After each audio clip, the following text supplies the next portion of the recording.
Hello students, आप सभी का सरस्वती शिक्षण सदन कॉन्वेंट सीनियर सेकेंडरी स्कूल की यूट्यूब क्लासेस में वेलकम है। आज आपके 12th क्लास में जियोग्राफी का चैप्टर जो 5th प्राइमरी एक्टिविटीज़ अपना चल रहा है उसका नेक्स्ट टॉपिक करेंगे। ठीक है, नेक्स्ट टॉपिक है agriculture.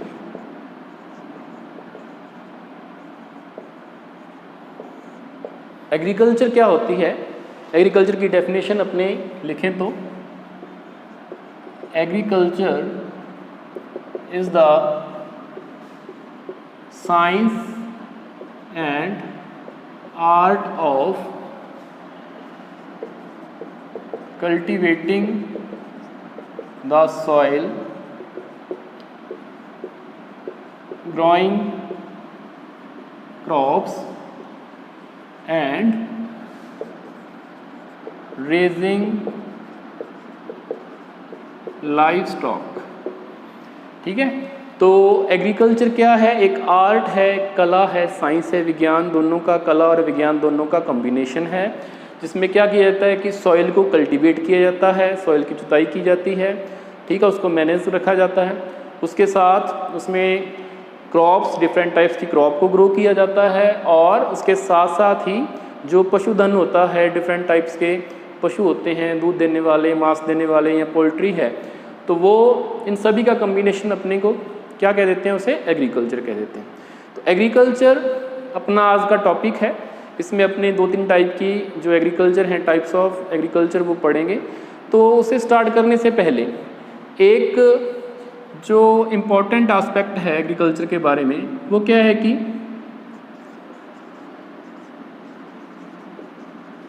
Agriculture is practised under multiple combination of physical, socio-economic conditions which gives rise to different types of agriculture system। Agriculture में अपने जो टाइप पढ़ेंगे, डिफरेंट टाइप्स के जो सिस्टम पढ़ेंगे, उसमें अपने वो इसके ऊपर बेस्ड होते हैं। मतलब कहने का मतलब जो डिफरेंट टाइप्स के अपने टाइप्स ऑफ एग्रीकल्चर पढ़ने वाले हैं, वो टाइप्स ऑफ एग्रीकल्चर क्यों बने, एक ही टाइप की एग्रीकल्चर क्यों नहीं होती वर्ल्ड वाइड, उसके अलग अलग टाइप क्यों होते हैं, तो वो ये वाला जो सेंटेंस है वो आपको जस्टिफाई कर रहा है कि जो एग्रीकल्चर है वो वर्ल्ड के डिफरेंट पार्ट में की जाती है। डिफरेंट पार्ट में की जाती है, तो जैसा आप वर्ल्ड की फिजियोग्राफी के बारे में थोड़ा बहुत जानते हो, ठीक है, जो भी आपने इससे पहले पढ़ा है, तो आप लोगों ने ये फील किया होगा कि फिजिकल कंडीशन की अपने बात करें तो फिजिकल कंडीशन में क्या आ जाता है, भौतिक स्वरूप में या भौतिक दशाओं में क्या आ जाता है कि कहीं पे इस अर्थ पे आपको माउंटेन मिलेंगे, कहीं पे प्लेट्यू मिलेंगे, हिल्स मिलेगी, प्लेन मिलेंगे, स्वैम्प मिलेंगे, कोस्टल रीजन मिलेंगे, तो ये अलग अलग रीजन हो गए। उसी तरह से कहीं पे आपको ट्रॉपिकल, कहीं पे सब ट्रॉपिकल, कहीं पे वार्म टेम्परेट, कहीं पे कोल्ड टेम्परेट, है ना, कहीं पे कोल्ड क्लाइमेट मिलेगी। तो कहीं पे अपने कह सकते हैं कि हाई रेनफॉल रीजन है, कहीं पे लो रेनफॉल, स्कैंटी रेनफॉल रीजन है ना। तो डिफरेंट टाइप्स की आपको फिजिकल स्ट्रक्चर या अपने क्लाइमेट कंडीशंस, है ना, वो आपको वर्ल्ड वाइड मिलती है। तो उन डिफरेंट कंडीशन की वजह से उसका इफेक्ट किसके ऊपर आता है? एग्रीकल्चर टाइप के ऊपर आता है। तो अलग अलग कंडीशन में अलग अलग टाइप की ही आपको एग्रीकल्चर देखने को मिलेगी। उसी तरह से सोशल स्ट्रक्चर का जनरली अपने इसमें ये मान लें कि लोगों की जो पॉपुलेशन डेंसिटी है, पॉपुलेशन साइज है, उनका जो रिलीजन सिस्टम है, कास्ट सिस्टम है, उसका भी इसके ऊपर इफेक्ट आता है। कैसे आता है कि अगर पॉपुलेशन बहुत ज़्यादा है, डेंसली पॉपुलेटेड रीजन है, तो वो सब्सिस्टेंस एग्रीकल्चर करने के बारे में ही सोचें कि उनका ये पर्पज़ नहीं होगा कि वो इसको बेच सकें। पर्पज़ कहाँ से होगा कि अगर लैंड कम है, पॉपुलेशन बहुत ज़्यादा है, तो सेल्फ सफिशिएंसी ही उनकी आ जाए या सब्सिस्टेंस उनका हो जाए तो सफिशिएंट होता है ये, ठीक है। तो ये इसमें फ़र्क आ गया। रिलीजन के फ़र्क ये है कि कुछ जैसे एनिमल रीयरिंग करते हैं, उसके साथ साथ जो लाइफ स्टॉक अपने कि कुछ तो दूध के लिए पशुओं को पालते हैं, कुछ मांस के लिए पालते हैं, ये भी उसमें उनकी सोशल जो स्ट्रक्चर है उससे डिफरेंस आ जाता है। इकोनॉमिक कंडीशन में ये आ जाता है कि जो डेवलपिंग कंट्रीज़ हैं जिनके पास वास्ट कैपिटल नहीं है या कैपिटल इन्वेस्टमेंट ज़्यादा नहीं कर सकते, तो वो प्रिमिटिव टाइप से एग्रीकल्चर करते हैं, ज़्यादातर मैनुअल लेबर या फैमिली वर्कर का ही यूटिलाइजेशन करते हैं जो फार्म में वर्क करने के लिए, खेत में काम करने के लिए। और जो डेवलप्ड कंट्रीज़ हैं वहाँ बड़े बड़े फार्म होते हैं, बड़ी बड़ी मशीनरीज होती हैं, जो भी एग्रीकल्चर जो वर्क होता है वो सारे का सारा मशीनरी के द्वारा किया जाता है। तो इसके ऊपर बेस्ड जो अपने इस लेसन में आगे पढ़ने वाले हैं डिफरेंट टाइप्स के जो एग्रीकल्चर सिस्टम है, टाइप्स ऑफ एग्रीकल्चर है, वो इन 2-3 जो फैक्टर हैं आपके फिजिकल फैक्टर, सोशल फैक्टर और इकोनॉमिक फैक्टर, इसके ऊपर वो बेस्ड या क्लासीफाई उनको अपने करते हैं, ठीक है। तो जो वर्ल्ड के डिफरेंट टाइप्स के अपने टाइप्स ऑफ एग्रीकल्चर देखते हैं तो उसमें methods of different methods of agriculture अपने कह दें, कम्बिनेशन ऑफ एग्रीकल्चर एंड जो लाइफ स्टॉक है उसके ऊपर बेस्ड अपने यहाँ पे टाइप्स ऑफ एग्रीकल्चर करने वाले हैं। तो फर्स्ट इसमें आ जाएगा आपका subsistence agriculture. Subsistence agriculture, subsistence agriculture जैसा कि इसके नाम से आपको पता चल रहा है, जीवन निर्वाह कृषि इसे कह देते हैं हिंदी में, कि जो भी प्रोडक्शन यहाँ किया जाता है वो सेल्फ कंजम्पशन के लिए ही यूटिलाइज होता है, बेचने के लिए कुछ नहीं बचता। इस तरह की यहाँ पे खेती होती है या कंडीशन होती है, या पॉपुलेशन ज़्यादा होगी या प्रोडक्शन कम होगा, कैसे भी ले लो इसे, तो जो प्रोडक्शन होगा वो सेल्फ कंजम्पशन के लिए ही यूटिलाइज किया जाता है। अब जो आपका सब्सिस्टेंस एग्रीकल्चर है उसको 2 टाइप्स में डिवाइड किया गया है। एक तो उसमें आता है प्रिमिटिव सब्सिस्टेंस एग्रीकल्चर और दूसरा आता है उसमें इंटेंसिव सब्सिस्टेंस एग्रीकल्चर, ठीक है। 2 टाइप्स हैं सब्सिस्टेंस एग्रीकल्चर के। जो प्रिमिटिव होगा, सब्सिस्टेंस का मीनिंग आपको पता चल ही गया, जीवन निर्वाह होता है। प्रिमिटिव का मतलब कि इसमें आदिम तरीके से, पुराने तरीके से खेती होती है, या जो आदिवासी लोग हैं, ट्राइबल कम्युनिटी के लोग हैं, वो इस टाइप की कल्टीवेशन या एग्रीकल्चर को करते हैं। और इंटेंसिव का मतलब होगा सघन। सघन का मतलब ये उन एरियाज़ में की जाएगी, मेनली यहाँ पे पॉपुलेशन डेंसिटी बहुत ज़्यादा होती है, लैंड होल्डिंग स्मॉल होती है और उसके कंपैरिजन में पॉपुलेशन डेंसिटी बहुत ज़्यादा होती है, वहाँ पे ये वाली जो एग्रीकल्चर है वो प्रैक्टिस की जाएगी। अब अपने जो फर्स्ट है प्रिमिटिव सब्सिस्टेंस एग्रीकल्चर, उसके बारे में पढ़ते हैं। इसके 2-3 नेम आते हैं। एक तो हो गया प्रिमिटिव सब्सिस्टेंस एग्रीकल्चर, जो मैंने आपको बता दिया कि ये पुराने तरीके से, आदिम तरीके से चली आ रही है, पुराने तरीके तौर तरीके से ये की जाती है। पुराने तरीके से मतलब क्या है कि इसमें जो मेथड्स ऑफ कल्टीवेशन है वो प्रिमिटिव टाइप का होता है।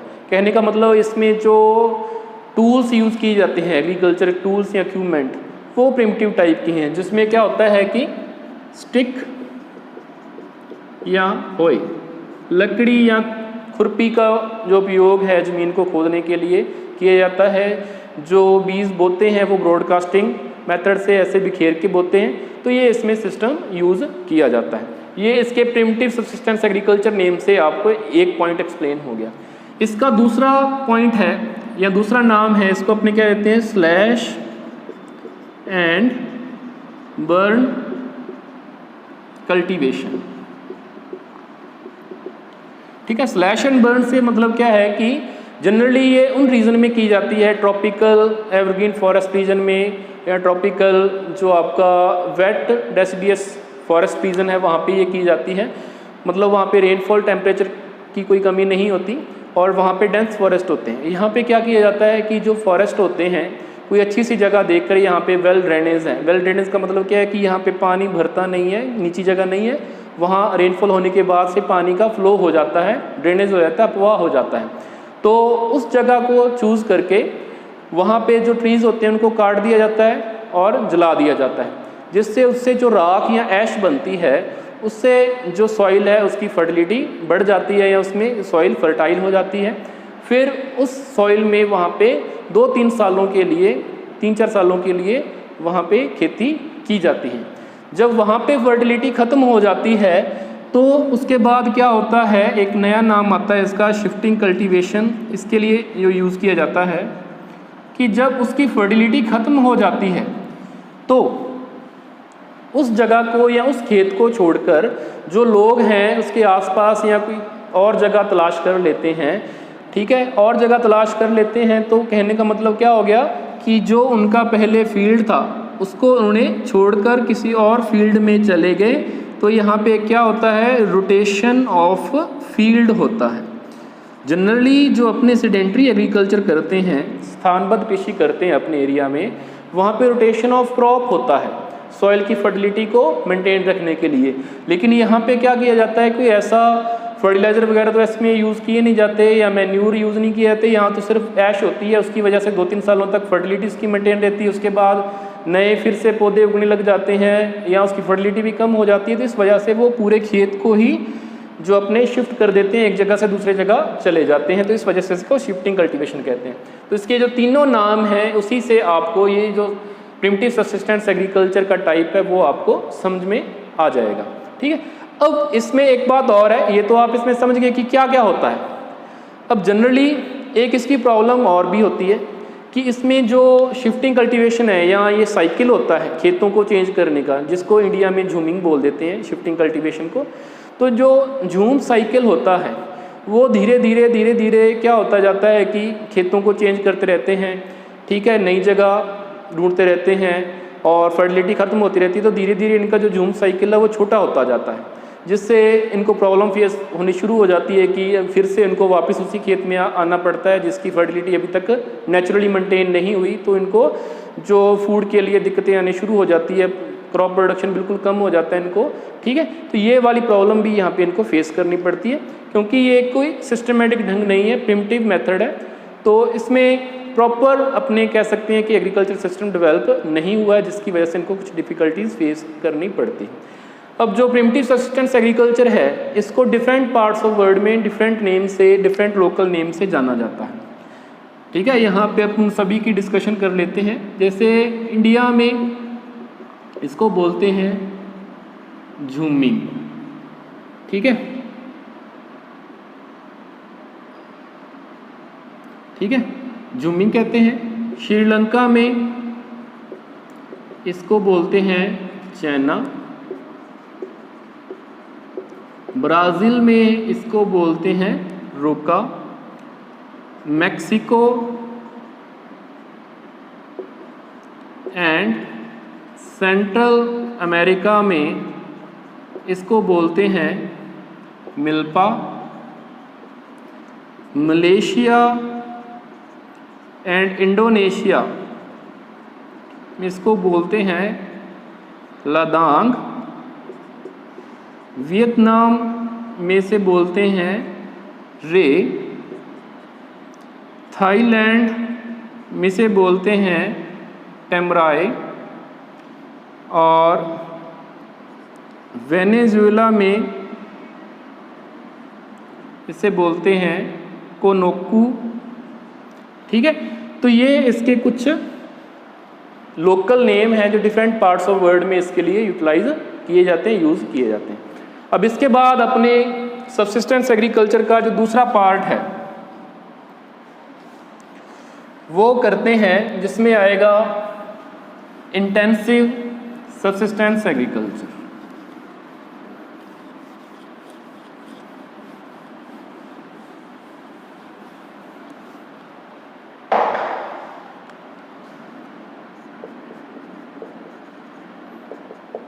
Intensive subsistence agriculture. अब इंटेंसिव का मतलब सघन, ठीक है, कम रीजन होता है, कम लैंड होती है, ज़्यादा पॉपुलेशन डेंसिटी होती है, तो वहाँ पे कोई भी पार्ट खेत का खाली नहीं छोड़ा जाता, मैक्सिमम प्रोडक्शन लेने की कोशिश की जाती है। तो इसकी वजह से इंटेंसिव बोल देते हैं। सब्सिस्टेंस मतलब जीवन निर्वाह, कि यहाँ पे कमर्शियल यूज़ के लिए प्रोडक्शन नहीं हो पाता है, सिर्फ सेल्फ कंजम्पशन के लिए ही प्रोडक्शन होता है। ठीक है, तो इसके कुछ कैरेक्टरिस्टिक्स फीचर हैं जिसमें अपने एक कह सकते हैं कि small land holdings and high small land holding due to high population density, एक इसका करैक्टर हो गया। दूसरा इसमें आ जाएगा कि farmer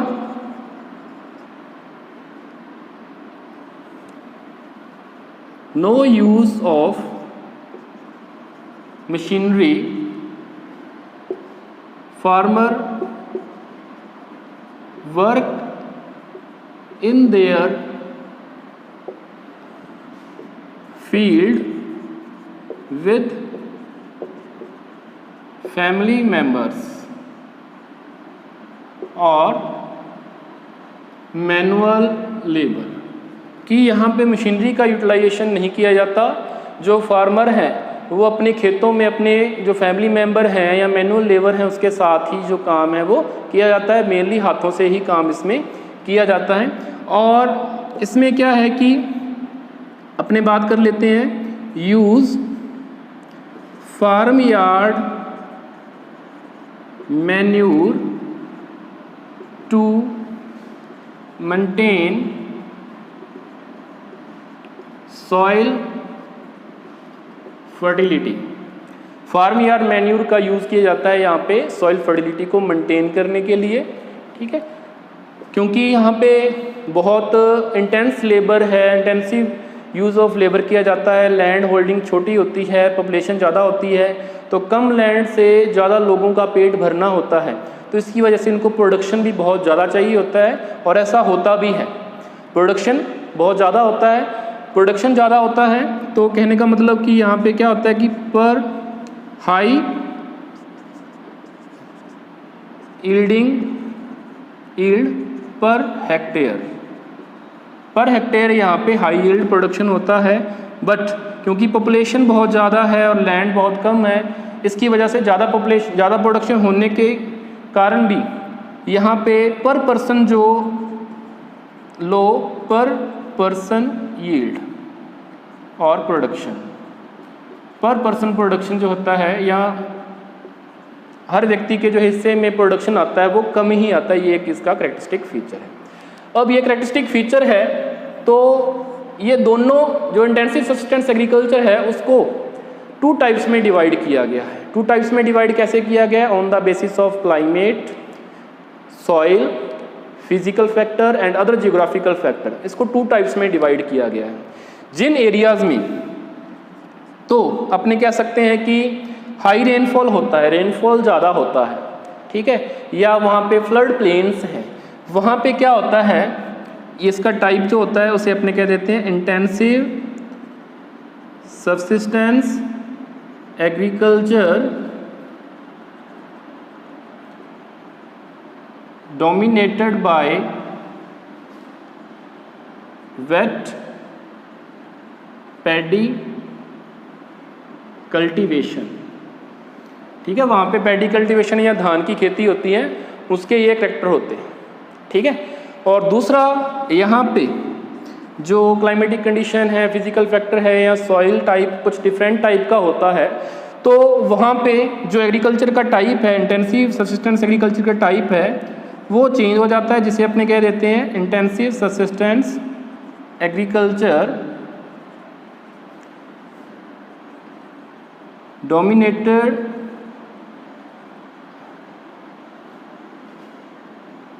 dominated by other than paddy crop। यहाँ पे पैडी या धान के अलावा दूसरी फसलों के द्वारा जो डोमिनेशन वहाँ पे किया जाता है, एक टाइप वो आता है।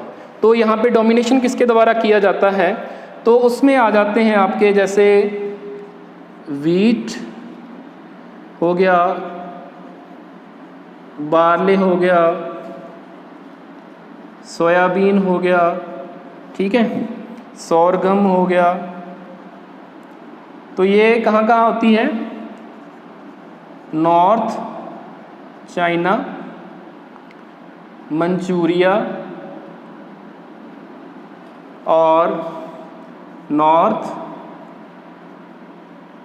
कोरिया, नॉर्थ जापान, ठीक है। जनरली जो इंटेंसिव सस्टेंस एग्रीकल्चर है वो मानसून एशिया में ही होती है। तो ये मानसून रीजन के ही ये पार्ट हैं, साउथ और साउथ ईस्ट एशिया का। उसके बाद में ये तो वीट का हो गया। उसके बाद जो वीट है वो western Gangetic plain, western Gangetic plain में, और जो मिलेट्स हैं वो वेस्टर्न, या ऐसे कह सकते हैं arid and semi arid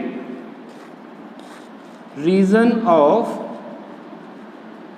western and southern India, ठीक है। तो ये है आपकी इंटेंसिव सस्टेंस एग्रीकल्चर, जिसमें अपने 2 टाइप्स के हैं। Intensive sustains agriculture dominated by weight paddy cultivation, intensive sustains agriculture dominated by other than paddy cultivation. तो ये उसके करैक्टरिस्टिक्स हैं। उसके बाद एक लास्ट क्रॉप जो अपनी है उसमें अपने करेंगे प्लांटेशन एग्रीकल्चर।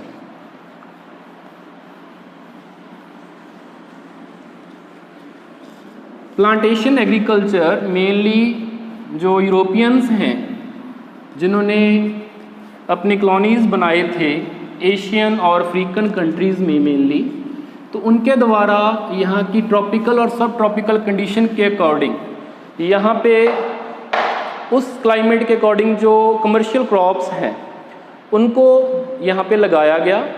मतलब जो उनके टेम्परेट रीजन में नहीं होती थी उन क्रॉप्स को, जिसमें कुछ वीवरेज क्रॉप्स हैं, कुछ आपकी कह सकते हैं फाइबर क्रॉप्स हैं, ठीक है, कुछ अदर कमर्शियल क्रॉप्स हैं, तो उनको लगाया गया। फूड क्रॉप्स हैं कुछ, तो उनको लगाया गया।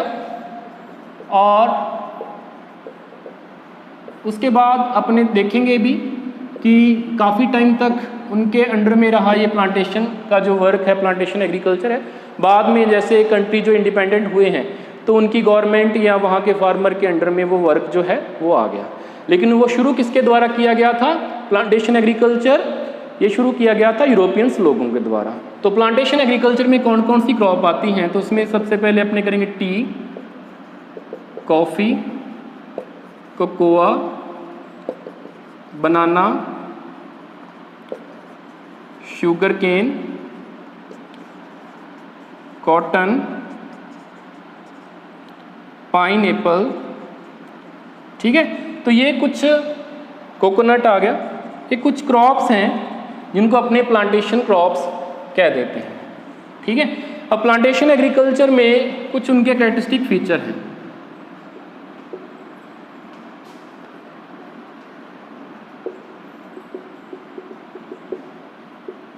कैरेक्टरिस्टिक फीचर हैं यूरोपियन लोगों के द्वारा शुरू की गई थी और जिससे ही वहाँ के जो क्लाइमेटिक कंडीशन है किसी पर्टिकुलर कंट्री की उसके अकॉर्डिंग ही वहाँ पे डिफरेंट टाइप्स की क्रॉप लगाई गई। तो इसके कुछ करैक्टर्स हैं। तो इसमें जैसे फर्स्ट आ गया कि लार्ज स्टेट एंड प्लांटेशन या और प्लांटेशन कि बड़े बड़े फार्म होते हैं। इनके कैरेक्टरिस्टिक्स हैं लार्ज कैपिटल इन्वेस्टमेंट, जो भी फार्म है बड़े बड़े फार्म है उसको मैनेज करने के लिए, उसमें ट्रांसपोर्ट फैसिलिटी के लिए, लेबर को मैनेज करने के लिए, आगे प्रोसेसिंग करने के लिए जो प्रोडक्ट होता है उसके लिए बहुत ज़्यादा कैपिटल इन्वेस्टमेंट चाहिए होता है, जो भी मशीनरी वहाँ पे यूटिलाइज होती है। उसके बाद में सिंगल क्रॉप स्पेशलाइजेशन, बड़े एरिया में एक ही तरह की क्रॉप या उसकी मोनोपोली की जाती है, एक ही तरह की क्रॉप जो है वो लगाई जाती है। Scientific method of cultivation cultivation का जो मेथड है वो साइंटिफिक तरीके से होता है। जो भी यहाँ पे तरीके इस्तेमाल किए जाते हैं, फर्टिलाइज़र हैं, इंसेक्टिसाइड हैं, जो भी है वो सारे का सारा सिस्टम साइंटिफिक मेथड होता है। Managerial and technical support in farm, जो बड़े बड़े फार्म होते हैं उनको मैनेज करने के लिए मैनेजर होते हैं, टेक्निकल एक्सपर्ट होते हैं जो इनको मैनेज करते हैं, जो पूरा ये फार्म होता है। उसके बाद में चीप लेबर, ज़्यादातर इसमें जो क्रॉप्स होती हैं उसमें मशीनरी का यूज़ भी होता है उसको ट्रांसपोर्टेशन के लिए, या ज़्यादातर जैसे ट्री लीव्स हैं उनको तोड़ने के लिए अपने कह सकते हैं कि जो चीप लेबर होता है, पर्टिकुलरली जो फीमेल लेबर होती है, वुमेन होती हैं, उनका इस्तेमाल किया जाता है या उनको उनके द्वारा जो लेबर है वो की जाती है। और इसके लिए सस्ती लेबर भी चाहिए होती है, इसी क्योंकि ज़्यादा खर्चा उसके ऊपर ना बैठे, उसका प्राइस ज़्यादा ना बढ़ पाए, उनको बेनिफिट ज़्यादा हो, चीप और स्किल्ड लेबर चाहिए होती है इसमें अपने कह सकते हैं। और गुड ट्रांसपोर्टेशन सिस्टम,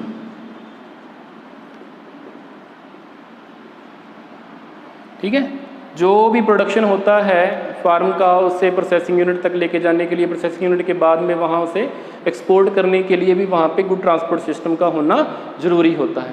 तो ये हो गए इसके कैरेक्टरिस्टिक्स। अब एक इसमें देख लेते हैं कि कब कब और कहाँ कहाँ जो आपके यूरोपियन कंट्रीज़ हैं उनके द्वारा कौन कौन सी प्लांटेशन या कौन कौन से टाइप की प्लांटेशन की गई। तो सबसे पहले अपने जो बात करते हैं तो उसमें आ जाते हैं आपके ब्रिटिश की बात करें तो इनके द्वारा जो टी गार्डन है वो कहाँ इस्टेब्लिश किए गए, इंडिया एंड श्रीलंका में, ठीक है। उसके बाद इनके द्वारा जो रबर प्लांटेशन है वो कहाँ लगाए गए, मलेशिया में। उसके बाद बनाना और शुगर केन जो प्लांटेशन है वो इनके द्वारा कहाँ लगाए गए, वेस्ट इंडीज़ रीजन में, ठीक है। उसके बाद जो आते हैं आपके स्पेनिश एंड अमेरिकन्स, उनके द्वारा शुगर केन एंड कोकोनट ये लगाया गया फिलीपाइंस में। डच हैं, इनके द्वारा शुगर केन की जो मोनोपोली है वो कहाँ की गई, इंडोनेशिया में। ब्रिटिश हो गए, स्पेनिश एंड अमेरिकन हो गए, डच हो गए और एक फ्रेंच रह गए। फ्रेंच के द्वारा कोकोआ एंड कॉफ़ी जो प्लांटेशन है वो कहाँ लगाई गई, वेस्ट अफ्रीका में। और एक रह गई उसके बाद में जो फेजेंडा हैं, कॉफ़ी प्लांटेशन जिनको फेजेंडा बोल देते हैं, ब्राज़ील में जो हैं उनको आज भी यूरोपियन के द्वारा मैनेज किया जाता है, ठीक है। तो ये अपना प्लांटेशन एग्रीकल्चर में था और पहले ये यूरोपियन के कंट्रोल में था, यूरोपियन के अंडर में था, तो उसके अकॉर्डिंग वो अपना मैनेजमेंट करते थे, प्रोडक्शन करते थे, अपनी कंट्री के लिए यूटिलाइजेशन करते थे। आज ये जो वहाँ की करंट गवर्नमेंट है या वहाँ के जो फार्मर हैं उनके अंडर में ये क्रॉप्स आ गई हैं और आज वही कंट्री जो पहले इन्होंने यहाँ प्लांटेशन फार्मिंग शुरू की थी वो मेजर इम्पोर्टर कंट्रीज़ हैं, ठीक है, इंपोर्टिंग कंट्रीज़ हैं जो इन देशों से जहाँ पे ये वाली क्रॉप्स जो होती हैं वहाँ से डिफरेंट टाइप्स के जो प्रोडक्शन हैं, क्रॉप्स हैं, उनका इंपोर्ट करते हैं और उनको जो अपने पहले कह सकते हैं कॉलोनियल कंट्री थे उनको इन क्रॉप से भी बेनिफिट भी होने लगा है। धीरे धीरे लार्ज स्टेट और फार्म से इनका साइज़ मीडियम और स्मॉल भी करने लगे हैं, जिससे जो ये जितने भी फार्मर हैं स्मॉल स्केल जहाँ अपने मीडियम फार्मर हैं, ठीक है, मार्जिनल फार्मर हैं, उनके भी ये पहुंच में आ जाए और वो भी इसका प्रोडक्शन करने लग जाएं। ऐसा सिस्टम भी धीरे धीरे डेवलप होने लगा है। तो ये आज का अपना टॉपिक था, इसमें कुछ आपको ना समझ में आया तो पूछ सकते हो।